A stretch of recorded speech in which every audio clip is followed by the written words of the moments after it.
Halo sobat milenial, tahukah kalian bagaimana suatu negara dapat memiliki wilayah yang sangat luas dan jauh lebih luas dari negara-negara lainnya? Bingung mengapa itu bisa terjadi? Sebelum lanjut ke inti video, saya ingatkan lagi untuk subscribe channel ini dan nyalakan lonceng notifikasinya agar kalian tidak ketinggalan konten menarik dan edukatif lainnya dari The Millennial.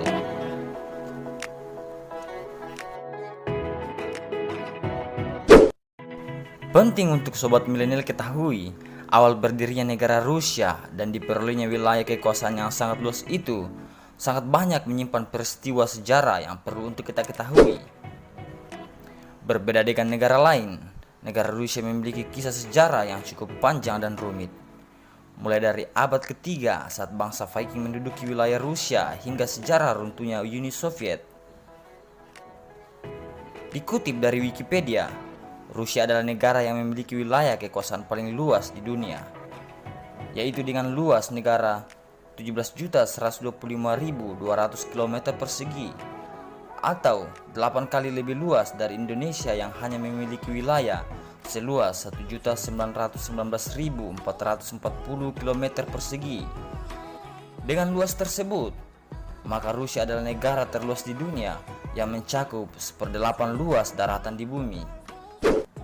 Nah, dari total luas wilayah negara Rusia, 4,2% adalah wilayah perairan dan sekitar 95,8% atau sekitar 16,4 juta kilometer persegi adalah wilayah daratan. Saking luasnya, negara ini bahkan memiliki 11 zona waktu. Nah, sobat milenial harus tahu nih, tak hanya sekedar luas, ternyata negara Rusia disebut sebagai negara dengan kekayaan sumber alam terbesar di dunia. Dengan kekayaan alam yang melimpah, Rusia ini menjadi negara produsen gas bumi terbesar di dunia dan menjadi produsen minyak bumi terbesar ke-8 di dunia. Akibat dari wilayahnya yang sangat luas, pertanyaan besar pun sering timbul. Di mana Rusia, Eropa atau Asia? Pertanyaan tersebut sering timbul karena dari segi letak geografis negara Rusia berada di antara dua benua, yaitu 60% wilayahnya berada di benua Asia dan 40% sisanya berada di benua Eropa. Maka dari segi letak geografis, negara Rusia lebih dominan di benua Asia.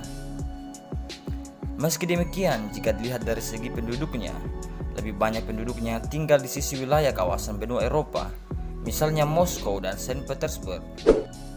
Kepadatan penduduk Rusia yang ada di sisi benua Eropa rata-rata mencapai 27 orang per kilometer persegi, sementara di sisi wilayah benua Asia hanya sekitar 2,5 orang per kilometer persegi. Nah, setelah sobat milenial tahu beberapa fakta mengenai negara Rusia ini, ada baiknya jika kalian juga tahu bagaimana sejarah awal perkembangan negara Rusia dibentuk dan bagaimana peristiwa runtuhnya Uni Soviet sampai akhirnya lahirlah sebuah negara superpower yang dikenal sebagai negara Federasi Rusia.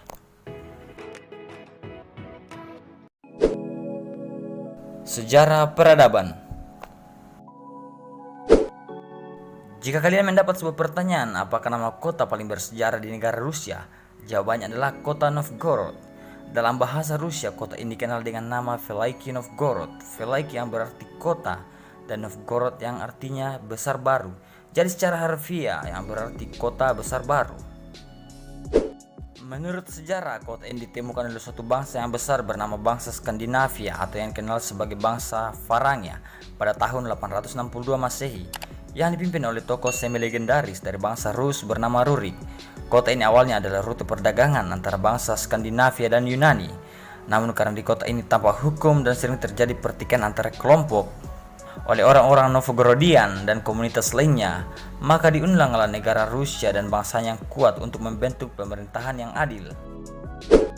Lalu pada tahun 879 Masehi, Pangeran Rurik meninggal dan digantikan oleh Pangeran Oleg.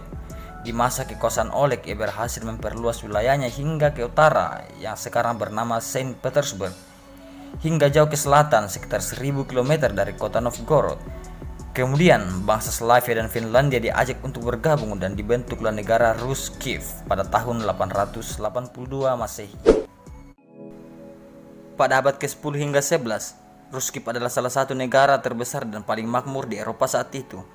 Tetapi di tahun 1237 hingga 1240, bangsa Mongol yang dipimpin oleh Batu Khan melakukan invasi besar-besaran dan berhasil menguasai kota-kota besar Ruskif, yang mengakibatkan kehancuran negara Ruskif dan kematian setengah dari populasi negara tersebut.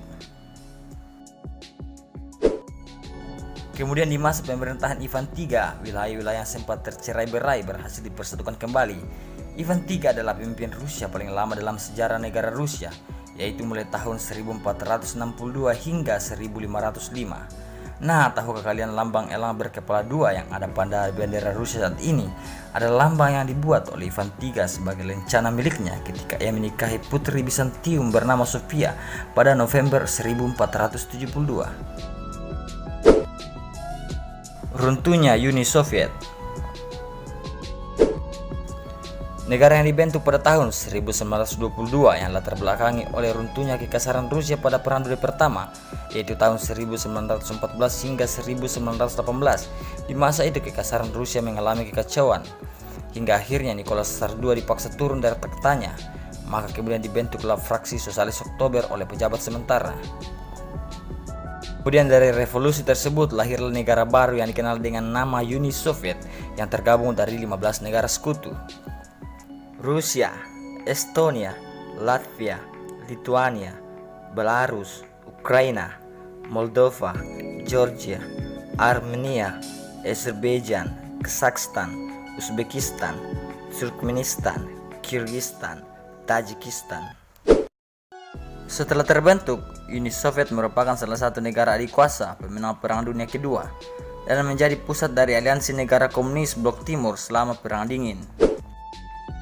Namun karena ketidakpuasan masyarakat menengah dan kelompok elit terhadap sistem komunis dan ketidakstabilan kondisi ekonomi serta Presiden Uni Soviet kala itu, Mikhail Gorbachev, yang gagal melakukan perbaikan sistem pemerintahan, maka beberapa negara mengusulkan untuk memisahkan diri dari negara Uni Soviet. Lalu pada 25 Desember 1991 Uni Soviet resmi dibubarkan. Keruntuhan Uni Soviet memberikan dampak yang masif bagi aspek sosial, ekonomi, dan politik dunia, yaitu berakhirnya Perang Dingin antara Blok Barat dan Blok Timur. Muncul 15 negara baru di kawasan Eropa, menandai kehancuran sistem komunis di dunia, menimbulkan krisis ekonomi di sepanjang kawasan Eropa Timur.